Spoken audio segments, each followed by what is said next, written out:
Hello and welcome to my YouTube channel online study best plus. मैं हूं Amit Shukla. पबैट series में जो मेरी यूनिट थी कंट्रोल ओवर एडमिनिस्ट्रेशन, उस पर हम लोग जो इंटरनल कंट्रोल है उस पर देख चुके थे। उसके जितने टूल्स हैं उनके बारे में बात कर चुके थे। लेजिस्लेटिव कंट्रोल कैसे काम करता है इसके बारे में भी देख चुके थे। अभी हम लोग जुडिशियल इनडायरेक्ट कंट्रोल में से जुडिशियल कंट्रोल और पीपल्स कंट्रोल, लोग कैसे नियंत्रण करते हैं प्रशासन को और हमारी न्यायपालिका हमारे प्रशासन पे कैसे नियंत्रण रखती है, इस पर हम लोग को बात करनी थी। सो ये जो वीडियो रहेगा उसमें आपको मैं कोशिश करूँगा दोनों हो जाए। अगर मुझे लगेगा कि लेंदी हो रहा है तो फिर मैं केवल जुडिशियल कंट्रोल पे ही एंड कर दूंगा। तो वो देखते हैं कि कैसा रहेगा। सो जुडिशियल कंट्रोल कैसे होता है, देखिए एडमिनिस्ट्रेशन पे जो जुडिशियल कंट्रोल होता है वो कैसे होता है समझे। इसके भी दो तरीके, हमारा जो जुडिशियल कंट्रोल है उसके भी दो तरीके, internal and external.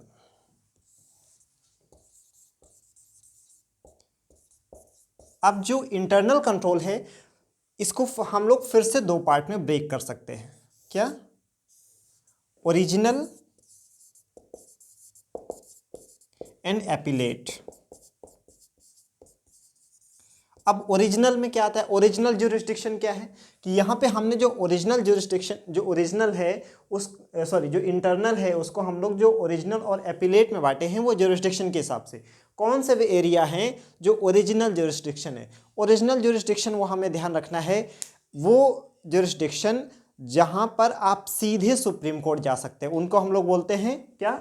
Original jurisdiction, right, मूल क्षेत्राधिकार। और अब इसको बोलते हैं एपिलेट ज्यूरिसडिक्शन या अपीलीय क्षेत्राधिकार। इसका मतलब है कि उस पर्टिकुलर प्रॉब्लम के सॉल्यूशन के लिए आप सेशन कोर्ट जा सकते हैं, सेशन कोर्ट से एग्री नहीं करते देन हाई कोर्ट जा सकते हैं, हाई कोर्ट से एग्री नहीं कर सकते तब आप सुप्रीम कोर्ट जा सकते हैं, राइट। लेकिन जिन केसेस में आप डायरेक्टली सुप्रीम कोर्ट जा सकते हैं उन्हें बोला जाता है ओरिजिनल ज्यूरिसडिक्शन। इसमें क्या आता है ओरिजिनल ज्यूरिसडिक्शन में? देखें, एक तो फंडामेंटल राइट। तो ध्यान रखना, फंडामेंटल राइट के लिए आप हाई कोर्ट भी जा सकते हैं, लेकिन जो ओरिजिनल ज्यूरिसडिक्शन है वो सुप्रीम कोर्ट, यानी किसी के फंडामेंटल राइट का गवर्नमेंट के एडमिनिस्ट्रेशन की वजह से अगर किसी के फंडामेंटल राइट वायलेट हैं तो वो डायरेक्टली सुप्रीम कोर्ट जा सकते हैं। दूसरा, federal dispute. Federal disputes, federal disputes में कैसे डिस्प्यूट्स आ जाते हैं? जहां पे सेंट्रल गवर्नमेंट या किसी स्टेट गवर्नमेंट के बीच में कोई डिस्प्यूट है, या दो स्टेट गवर्नमेंट के बीच में कोई डिस्प्यूट है, या ऐसा हो सकता है एक तरफ कई स्टेट गवर्नमेंट हो दूसरी तरफ सेंट्रल गवर्नमेंट हो, तो इस तरह के डिस्प्यूट का हम लोग फेडरल डिस्प्यूट्स कह सकते हैं। तीसरा, election dispute. Election disputes related to president and vice president. तो ध्यान रखना है, जो वाइस प्रेसिडेंट और प्रेसिडेंट के इलेक्शन, जो प्रेसिडेंट खास करके जो प्रेसिडेंट के इलेक्शन डिस्प्यूट होगा, यहाँ पे वाइस हटा दें, मुझे थोड़ा सा कन्फ्यूजन हो रहा है वाइस में तो मैं इसको रखूँगा ही नहीं, ठीक है। सो जो प्रेसिडेंट के इलेक्शन के डिस्प्यूट्स होते हैं वो भी ओरिजिनल ज्यूरिसडिक्शन आता है, वो उसके लिए डायरेक्टली सुप्रीम कोर्ट जाया जाता है। अब एपिलेट में क्या आता है? कुछ ऐसे मामले होते हैं जो सिविल होते हैं तो उनको बोलते हैं सिविल केसेस, ये सिविल एपिलेट। कुछ ऐसे होते हैं जहाँ पे क्रिमिनल केसेस होते हैं तो उसको बोलते हैं क्रिमिनल। कहीं पे स्पेशल केसेस भी होते हैं कि जैसे आपने कावेरी वाले में देखा था कि हमने वाटर बॉडी के जो डिस्प्यूट्स हैं उसके लिए हमने ट्राइब्यूनल बना दिया है, बट हमारा जो आर्टिकल 142 कहता है कि जो सुप्रीम कोर्ट है वो कंप्लीट जस्टिस के लिए अपने अलग से रूल्स एंड रेगुलेशंस बना सकता है। आर्टिकल 136 ये कहता है कि अगर सुप्रीम कोर्ट को ये लगता है कि अभी जस्टिस अधूरा है तो आउट ऑफ द बॉक्स जाके भी वो डिसीजन दे सकता है ना। तो ये हमारा हो गया सिविल, हो गया क्रिमिनल, हो गया स्पेशल, हो गया या कॉन्स्टिट्यूशनल हो गया। अब हम लोग एक्सटर्नल कंट्रोल में, कॉन्स्टिट्यूशनल हो गया, एक्सटर्नल कंट्रोल में क्या आता है तो उसमें देखें, जैसे एक्सटर्नल कंट्रोल में क्या आ जाएगा आपके, जैसे रेट आ जाएंगे, रेट्स, है ना।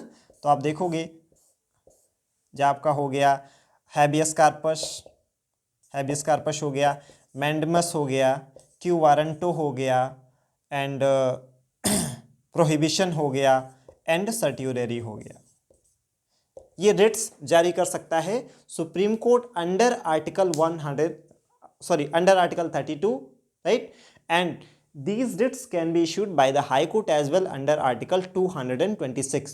अनुच्छेद 32 के तहत सुप्रीम कोर्ट रिट जारी कर सकता है और अनुच्छेद 226 के तहत हाई कोर्ट ऐसा कर सकता है। फिर PIL, पब्लिक इंटरेस्ट लिटिगेशन, तो इसका देखिए इंडिया में शुरुआत कैसे हुई।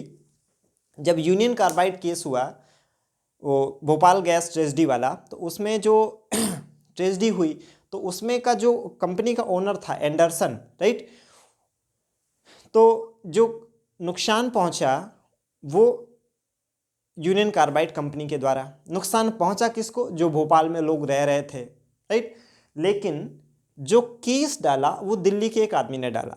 तो पहले तो सवाल ये उठा कि भाई ये पार्टी ही नहीं बन सकता इसमें, क्योंकि ना तो इसने किसी को पीड़ा पहुंचाई है और ना ये पीड़ित में है, तो ये थर्ड पार्टी इंटरवीन नहीं कर सकता है। लेकिन तब PN भगवती और अय्यर दो यहाँ पे जज, सुप्रीम कोर्ट के जज थे जो इस मामले को सुन रहे थे, इसीलिए PN भगवती को भारत में PIL का फादर कहा जाता है। बट इसकी जो PIL की शुरुआत है, पब्लिक इंटरेस्ट लिटिगेशन की शुरुआत है, ये 1802 में अमेरिका के जो फेडरल कोर्ट है उसके जो उस समय चीफ जस्टिस थे सर जॉन मार्शल, उनके पास एक केस आया था जिसको हम लोग बोलते हैं मार्बरी वर्सेस मैडिसन केस 1802। उसमें उन्होंने पहली बार थर्ड पार्टी इंटरवेंशन को अलाउ किया था।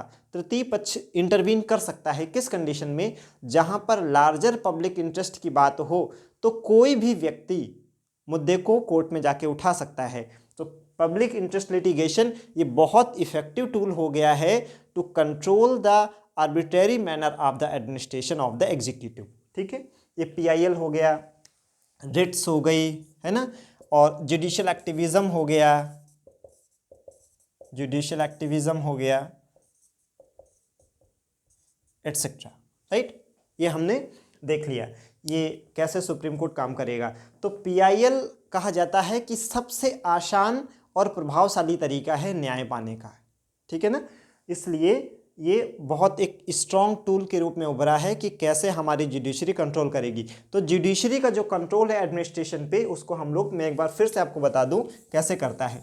दो तरीके हो सकते हैं, इंटरनल, एक्सटर्नल। इंटरनल में ओरिजिनल, एपिलेट। ओरिजिनल में क्या आ जाएगा? मतलब जहाँ पे डायरेक्टली जिन चीज़ के लिए आप सुप्रीम कोर्ट जा सकते हो, आपके फंडामेंटल राइट वायलेट हुए हैं, या कोई फेडरल डिस्प्यूट्स है, या आपका इलेक्शन डिस्प्यूट है प्रेसिडेंट का, तो ओरिजिनल में आ जाएगा। एपिलेट में क्या होता है कि जिसकी रेमेडी के लिए आप सेशन कोर्ट, हाई कोर्ट जा सकते हो, अगर आप वहाँ से सेटिस्फाई नहीं होते देन आप अपील कर सकते हो सुप्रीम कोर्ट में। जैसे आपका कोई कॉन्स्टिट्यूशनल मतलब अपील है, या सिविल केसेस हैं, या क्रिमिनल केसेस हैं, या स्पेशल केसेस हैं, ये हो सकता है। एक्सटर्नल कंट्रोल कैसे करता है? रिट जारी करके, जैसे हैबियस कार्पस हो गया, मैंडमस हो गया, क्यू वारंटो हो गया, प्रोहिबिशन हो गया, सर्ट्यूरेरी हो गया। तो थोड़ा थोड़ा बता दूं, हैबियस कार्पस में क्या होता है कि अगर लगता है जुडिशरी को कि किसी व्यक्ति को इलीगल वे में डिटेन किया है पब्लिक अथॉरिटी ने, तो उसको बोला जाता है कि जो व्यक्ति को डिटेन किया गया है उसको सशरीर कोर्ट के सामने पेश किया जाए, ताकि कोर्ट ये आइडेंटिफाई कर सके कि कहीं इसका डिटेंशन इलीगल तो नहीं है। मैंडमस में ये होता है कि जो पब्लिक अथॉरिटी है उनसे जो ड्यूटी डिस्चार्ज करना की उम्मीद की जाती है वो उनको करना चाहिए। अगर वो ऐसा नहीं करते हैं तो उसके लिए मैंडमस रिट इशू हो सकती है। क्यू वारंटो होता है कि अगर कोई किसी पब्लिक अथॉरिटी को किसी ने होल्ड किया हुआ है तो किस हक से, कहीं इलीगल वे से तो ऑक्यूपाई नहीं कर लिया कोई अथॉरिटी, राइट। प्रोहिबिशन क्या है कि अगर ये जो प्रोहिबिशन और सर्ट्यूरेरी केस हैं, ये इसके द्वारा सुप्रीम कोर्ट जो लोअर कोर्ट है यानी कि हाई कोर्ट, उसको कंट्रोल करता है। प्रोहिबिशन में ये होता है कि अगर हाई कोर्ट ऐसे किसी केस की सुनवाई कर रहा है जो उसके जुरिस्डिक्शन एरिया के बाहर का है, तो सुप्रीम कोर्ट उसकी सुनवाई से उसे रोक सकता है। और सर्ट्यूरेरी में क्या होता है कि अगर ऐसे किसी मामले में हाई कोर्ट ने जजमेंट दे दिया जो उसके अधिकार क्षेत्र से बाहर था, तो उस मामले को अपने पास बुला लेता है कौन? Supreme court. तो ये हमने रिट्स देख ली। PIL को क्या बोलते हैं? It is third party intervention. कब हो सकता है? जहाँ पे लार्जर पब्लिक इंटरेस्ट इन्वॉल्व हो। भारत में PIL का फादर किसे कहा जाता है? जगदीश भगवती। अगर साथ में अय्यर हो और भगवती दोनों हो तो दोनों को टिक करेंगे, अदरवाइज भगवती को टिक करेंगे। भारत में किस केस से शुरुआत हुई PIL की? जो भोपाल गैस ट्रेजडी हुई 1984 की। लेकिन विश्व में सबसे पहले बार कहाँ हुआ? 1802 में सर जॉन मार्शल, जब अमेरिका के फेडरल कोर्ट के चीफ जस्टिस थे, उन्होंने मार्बरी वर्सेस मेडिसन जो केस 1802 में आया उसमें थर्ड पार्टी इंटरवेंशन को अलाउ किया था। इसके अलावा जुडिशियल एक्टिविज्म के थ्रू भी कंट्रोल होता है। सो ये हमने देख लिया कि हमारी जो जुडिशरी है वो एडमिनिस्ट्रेशन पे कैसे कंट्रोल करती है। ठीक है। हाँ, इसके अलावा एक्सटर्नल में बहुत इंपॉर्टेंट हो जाता है कंटेम्प्ट ऑफ कोर्ट। अगर मान लेते हैं कि कोर्ट ने कोई डिसीजन दिया और उसको इम्प्लीमेंट नहीं किया जो हमारे एग्जीक्यूटिव ने, तो उसके लिए कंटेम्प्ट ऑफ कोर्ट हो सकता है, न्यायालय की अवमानना चल सकती है। तो कंटेम्प्ट ऑफ कोर्ट भी एक बहुत इफेक्टिव टूल है एडमिनिस्ट्रेशन को कंट्रोल करने के लिए। This is how judicial control takes place, right. I hope आप इसे समझ पाए होंगे। सो इस वीडियो में इतना ही क्योंकि फिर वो बहुत ज़्यादा हो जाएगा। तो जो पीपल्स कंट्रोल है उसे मैं देख लेता हूँ कितने मिनट का वीडियो हुआ है। अगर ये संभव है कि पीपल्स कंट्रोल भी हो सकता है, 11 मिनट का वीडियो है। ठीक है, तो जल्दी से पीपल्स कंट्रोल भी इसी में कर लेते हैं।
तो हम लोग पीपल्स कंट्रोल देख लेते हैं जल्दी से इसी वीडियो में।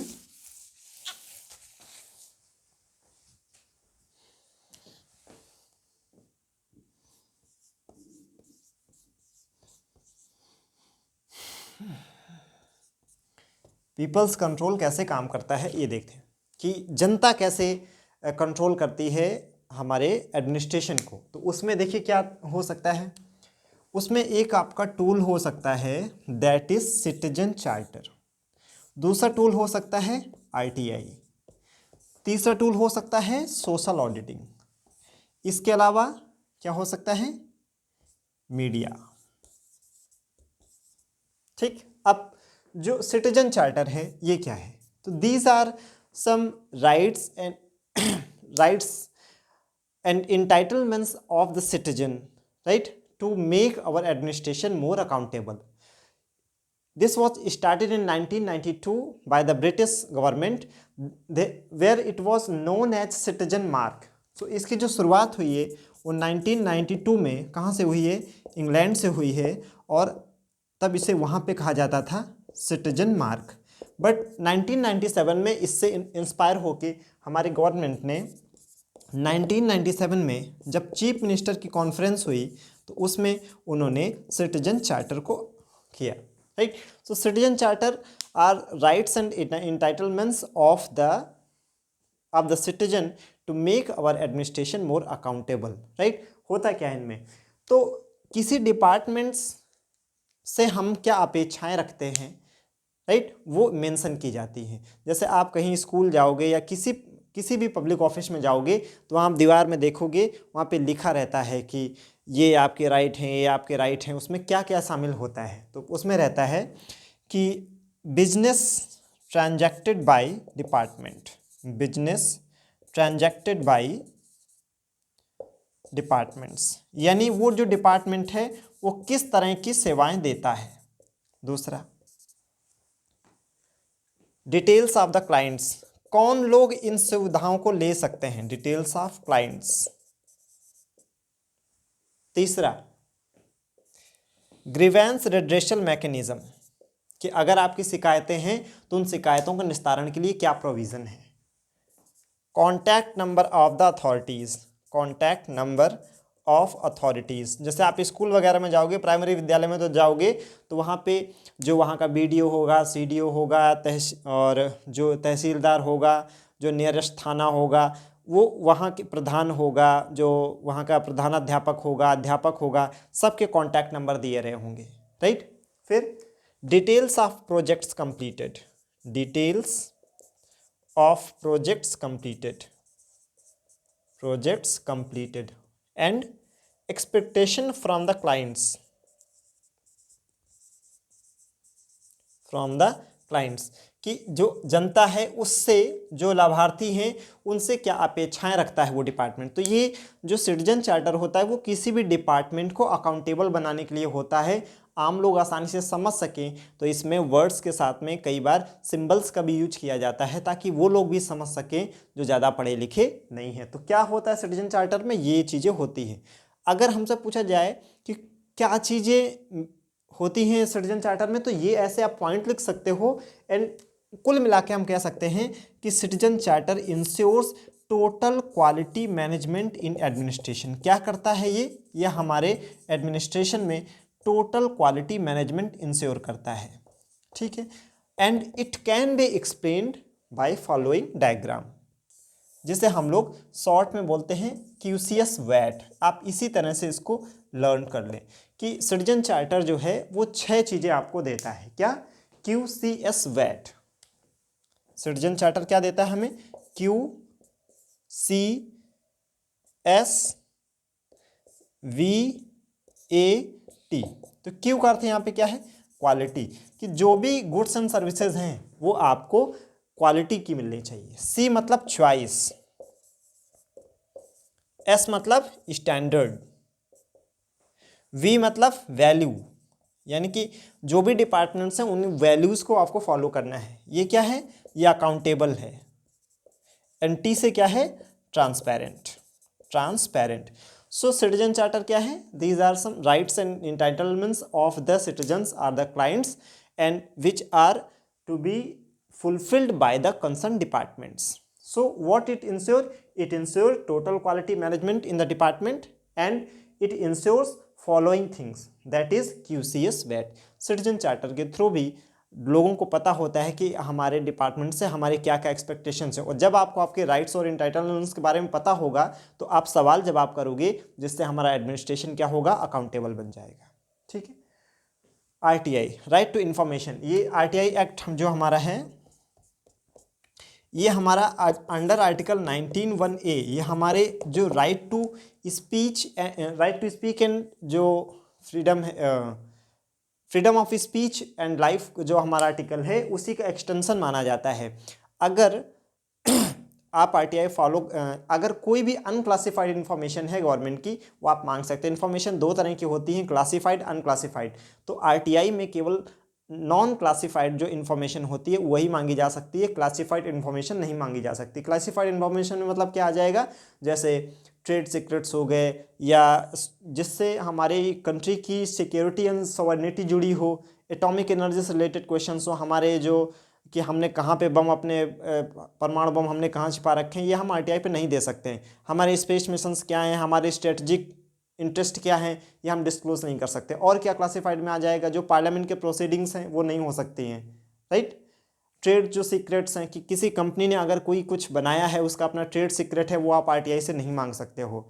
या ट्रिप्स एंड ट्रिम्स रिलेटेड हैं, trade related intellectual property rights and trade related intellectual measures, right. तो जो ट्रिप्स और ट्रिम्स यानी कि इंटेलेक्चुअल प्रॉपर्टी राइट्स से रिलेटेड केसेस हैं, वो भी आप नहीं मांग सकते हैं RTI के थ्रू, क्योंकि वो नॉन क्लासिफाइड है। तो RTI के थ्रू आप जितनी भी, सॉरी वो सब क्लासिफाइड है इसलिए नहीं मांग सकते हैं। RTI के थ्रू आप केवल नॉन क्लासिफाइड इन्फॉर्मेशन को मांग सकते हैं।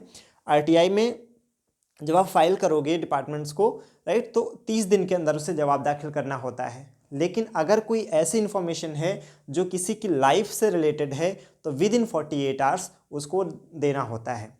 जो आरटीआई मांगी जा सकती है वो ओरल और रिटन दोनों फॉर्म में मांगी जा सकती है, राइट। और ऐसा भी हो सकता है कि अगर कोई व्यक्ति को नहीं पता कि उस सही डिपार्टमेंट के पास वो नहीं गया आरटीआई को लेके, तो जिस डिपार्टमेंट के पास गया है वो उसकी जिम्मेदारी है, या जो इन्फॉर्मेशन ऑफिसर है उसकी जिम्मेदारी है कि जिस डिपार्टमेंट से ये इन्फॉर्मेशन उसे देनी है वो उस तक सेंड करेगा। इसमें कुछ नियम और शर्तें हैं, वो ये हैं कि SC/ST के लिए तो कोई चार्ज नहीं है वैसे, राइट, लेकिन अगर चाहें तो इसमें आरटीआई दाखिल करने पे चार्ज लगाया जा सकता है, ठीक है ना, चार्ज लगाया जा सकता है। हाँ, इसके फ़ायदे क्या हैं आरटीआई के? एक तरफ प्रोस एक तरफ कॉन्स। आरटीआई के फ़ायदे ये हैं, it has make government accountable, it has made people more aware about their rights, and it has made our administration public oriented, goal oriented, right. It has ensures the efficiency in the administration, and it has bridged the gap between the public and the government, which is very crucial for the for our democracy, because information gaps breaks the trust between the government and the people, and RTI combines both the government and the public. Okay, what is the cons, what is the dark side of the RTI sometimes are used as a tools of intimidation, right. वो किसी को डराने धमकाने का काम कर सकते हैं। It is used sometimes as a tool of blackmailing, frivolous RTI, ठीक है, फर्जी में लोग आरटीआई डालते हैं। कई बार क्या होता है कि RTI are used as a pressure tactics, कि आरटीआई डाल के आप प्रेशर बनाते हो, फिर अपने आप जो वेस्टेड इंटरेस्ट है उनको पूरा करने की कोशिश करते हो, है ना। And sometimes it is against the development, and it also it sometimes it breaks the secrecy which is very necessary. कई बार क्या होता है कि हमारे जो सीक्रेसी होती है एडमिनिस्ट्रेशन की वो भी इससे ब्रेक हो जाती है। सो RTI is not a bad thing, it is a good thing, but those who files frivolous RTI must be punished, right. So some changes are needed in the RTI, but RTI is a very novel provision, so government should make it continue. So हमने citizen charter देख लिया, हमने RTI देख लिया, अब social auditing देख लेते हैं। कि अब देखिए ऑडिटिंग दो तरह की होती है, एक होती है जनरल ऑडिटिंग, एक होती है social auditing. General auditing is done by the CAGI under article 148, and those are and that is a specialized body for the auditing, but social auditing is done by the civil society and the persons of the society, ठीक, whose interests are going to impacted। अंतर क्या है दोनों में? Social auditing can be initiated during the projects is in progress, but in general auditing it is done only when the project is completed. In social auditing peoples of the society takes place, in general auditing experts takes place, ठीक है। तो ये हमने social auditing को देख लिया कि जो काम हो रहा है वो सही से हो रहा है कि नहीं हो रहा है, उसमें कोई इरेगुलरिटी तो नहीं है, कोई करप्शन तो नहीं है, और ये जो किया जाता है जब प्रोजेक्ट चल रहा हो तब भी किया जा सकता है। इसे सोसाइटी के लोग ही करते हैं, समाज के लोग ही करते हैं, इसलिए इसे सोशल ऑडिटिंग कहते हैं। मीडिया के बारे में, मीडिया 3 तरह की बेसिकली होती है, print media, electronic media and social media. Print media, electronic media and social media. Print media में क्या आ जाएगा? जैसे न्यूज़पेपर हो गया, मैगजीन्स हो गए, है ना, लेटर्स हो गए, ये आपका प्रिंट मीडिया आ गया। इलेक्ट्रॉनिक मीडिया में 2 हिस्से हो सकते हैं, एक हो सकता है टीवी, दूसरा हो सकता है रेडियो। अब टीवी में क्या आ जाएगा? डिफरेंट के, जैसे आपका अब न्यूज़ चैनल्स हो गए एंड रिलीजियस चैनल्स हो गए, स्पोर्ट्स चैनल्स हो गए, कार्टून्स हो गए, कॉमेडी वाले चैनल हो गए, ये सब आपके टीवी में आ जाएगा। फिर रेडियो में 2 तरीके हो सकते हैं, FM एंड नॉन FM, ठीक है। और सोशल जो print media, electronic media, social media में क्या आ जाएगा? जैसे आपका फेसबुक हो गया, जैसे आपका ट्विटर हो गया, जैसे आपका व्हाट्सएप हो गया, जैसे आपका इंस्टाग्राम हो गया, ये आपका सोशल मीडिया हो गया। सोशल मीडिया का जो कम्युनिकेशन होता है उसे हम लोग ग्रेप वाइन कम्युनिकेशन कहते हैं। क्या बोलते हैं उसे? Grapevine communication. Grapevine communication में क्या होता है?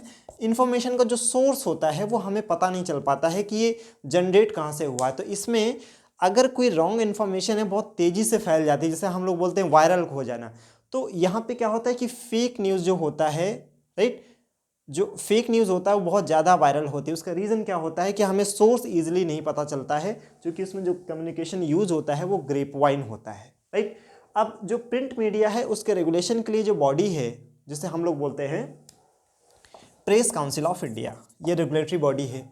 और जो इलेक्ट्रॉनिक मीडिया है उसके लिए दो रेगुलेटरी बॉडी है। यहाँ पे इलेक्ट्रॉनिक के लिए दो रेगुलेटरी बॉडी है जिसे हम लोग बोलते हैं एनबीएसए एंड BCCC। तो जो एनबीएसए है वो न्यूज़ चैनल्स की कंट्रोल के लिए होता है। जो हमारे न्यूज़ चैनल्स हैं उनका जो कंट्रोल होता है वो एनबीएसए के थ्रू होता है। इलेक्ट्रॉनिक मीडिया में बाकी जितने सिस्टम होते हैं उनकी कंट्रोल के लिए BCCC होता है। जो सोशल मीडिया है उसके इफेक्टिव कंट्रोल के लिए तो वैसे अभी कुछ नहीं बना है, लेकिन IT एक्ट,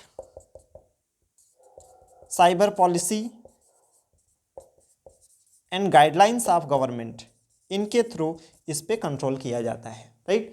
सो जो सोशल मीडिया है इसने आम आदमी को भी अधिकार दिया है कि वो चीज़ों को एक्सपोज कर सके रियल टाइम में। पहले क्या होता था कि जैसे कोई गवर्नमेंट ऑफिसर है, किसी गांव के व्यक्ति को वो धमका रहा है, अपने पावर का अपना खौफ दिखा रहा है।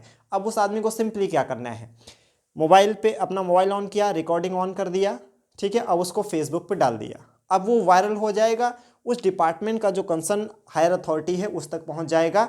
और अब ये कहीं ना कहीं जो गवर्नमेंट एम्प्लॉयज़ हैं उनको ये डर रहता है, खास करके पुलिस को, कि हम जो काम कर रहे हैं हो सकता है कोई अन्य व्यक्ति जो इसको हम ना देख पा रहे हों हमारे इस एक्शन को अपने कैमरे में रिकॉर्ड कर रहा हो। तो सोशल मीडिया ने आम आदमी को बहुत ज़्यादा एम्पावर कर दिया है, लेकिन इसका डार्क साइड ये है कि इसमें रेगुलेशन बहुत मुश्किल हो जाता है। जैसे आपने देखा होगा कि जो ट्विटर है, फेसबुक है, ये लोग सोशल इंजीनियरिंग करते हैं। सोशल इंजीनियरिंग में क्या होता है कि लोगों के वोट देने का जो राइट है, जो उनकी चॉइस है, प्रेफरेंस है, उसको ये लोग इन्फ्लुएंस करने कंडीशन में आ जाते हैं। कि जैसे मान लीजिए मैं फेसबुक कंपनी का ओनर हूँ और मुझे किसी दो पार्टी हैं, पार्टी ए और पार्टी बी। पार्टी ए ने मुझे पैसा दिया हुआ है या पार्टी ए से मुझे बेनिफिट्स बहुत ज़्यादा आगे मिलने वाले हैं, तो पार्टी बी के खिलाफ मुझे एजेंडा चलाना है, तो मैं अपने इस चैनल में ऐसी न्यूज़ ही ज़्यादा दिखाऊंगा जिसमें पार्टी बी का निगेटिव साइड दिखाया जा सके और पार्टी ए का पॉजिटिव साइड दिखाया जा सके। इसको हम लोग बोलते हैं social engineering. It is not good for the democracy. जैसे आपने देखा होगा कि जैसे आपका फेसबुक है तो उसके ऊपर ये आरोप लगे थे कि उसने डेटा भी बेच दिया, राइट। तो सोशल इंजीनियरिंग बहुत खतरनाक स्थिति है। और ये जो बड़ी बड़ी टेक कंपनीज हैं, ये जो सोशल नेटवर्किंग साइट्स चलाती हैं, ये लोगों के डेमोक्रेसी को अपने कंट्रोल में रख सकती हैं। सो this is big concern. So social media empower भी बहुत बड़ा है और बहुत बड़ा कंस्ट्रेंट भी है। तो इसलिए गवर्नमेंट को इसमें बहुत इफेक्टिव वे में पॉलिसी को इम्प्लीमेंट करना चाहिए। जैसे आपने ट्विटर का भी देखा होगा कि गवर्नमेंट से कितना टसल रहा। शायद ही ये रीज़न रहा हो कि जो उसका CMD है उसे रिजाइन देना पड़ा हो। मे बी उसके पीछे और भी कोई कारण हो सकते हैं, लेकिन ट्विटर का जो CEO बदला गया उसके पीछे का एक कारण ये भी हो सकता है कि इतना बड़ा मार्केट, इंडिया से बड़ा कोई मार्केट आपको मिलेगा नहीं, राइट। और वहाँ पर अगर आप पंगा लेते हो तो वो बिज़नेस को निगेटिव वे में इम्पैक्ट करता है। So this is how the peoples control over administration हमने देख लिया कि सिटीजन चार्टर कैसे करता है, RTI कैसे करता है, सोशल मीडिया कैसे करता है, सोशल ऑडिटिंग कैसे होती है। मीडिया के 3 पार्ट्स होते हैं, print media, electronic media, social media. Print media में क्या क्या आता है, इलेक्ट्रॉनिक मीडिया में क्या क्या आता है, सोशल मीडिया में क्या क्या आता है। प्रिंट मीडिया का रेगुलेशन कौन करता है, इलेक्ट्रॉनिक मीडिया का रेगुलेशन कौन करता है, और सोशल मीडिया का रेगुलेशन कौन करता है। बेनिफिट्स क्या है सोशल मीडिया के, डार्क साइड क्या है, वो भी हमने देख लिया। सोशल मीडिया में एक और चीज़ होती है जिसे हम लोग बोलते हैं येलो जर्नलिज्म। येलो जर्नलिज्म में क्या होता है कि आप देखोगे कि वो चीज़ों को थोड़ा सा डिस्टॉर्ट करके वो इस तरह की न्यूज़ दिखा देते हैं कि वो थोड़ा वायरल हो जाए और वो एक सेंसेशन क्रिएट करे। जितना ज़्यादा वो सेंसेशन क्रिएट करेगी वो उतना ज़्यादा लोगों से पसंद करेंगे, तो इससे चैनल की TRP हाई हो जाएगी। और जो न्यूज़ चैनल्स होते हैं या मतलब खैर वो थोड़ा फिर टॉपिक ज़्यादा वो लेंदी हो जाएगा, उसको यहीं पे छोड़ देते हैं। बहरहाल येलो जर्नलिज्म क्या होता है थोड़ा शॉर्ट में बता देता हूँ कि जब न्यूज़ को हूबहू ना दिखा के उसमें कुछ कहते नहीं मिर्च मसाला लगाना, मिर्च मसाला लगा के जो दिखाया जाता है उसे हम लोग बोलते हैं येलो जर्नलिज्म। तो ये भी एक हमारे मतलब मीडिया के द्वारा ये जो काम किया जाता है ये हमारे जो डेमोक्रेसी उसके लिए अच्छा नहीं है, क्योंकि हम सरकार के खिलाफ परसेप्शन बिल्ड कर लेते हैं और वो परसेप्शन बिल्ड करने का हमारा जो सोर्स है वो सोर्स ही डिस्टॉर्टेड है। तो हम गलत सूचना के आधार पे अपनी सरकार के बारे में राय बना लेते हैं, ये ठीक नहीं है। आई होप कैसे पीपल्स कंट्रोल होता है एडमिनिस्ट्रेशन पे आपको बेहतर वे में समझ आया होगा। ठीक, अगर नहीं समझ आया तो आप कमेंट करके बता सकते हैं, राइट। अगर आपको ये वीडियो पसंद आया हो, लाइक करें, शेयर करें, सब्सक्राइब करें, बेल आइकन पर प्रेस करें ताकि नोटिफिकेशन जब भी नया वीडियो मैं डालूं आप तक पहुंच जाए। ठीक है, थैंक यू सो मच।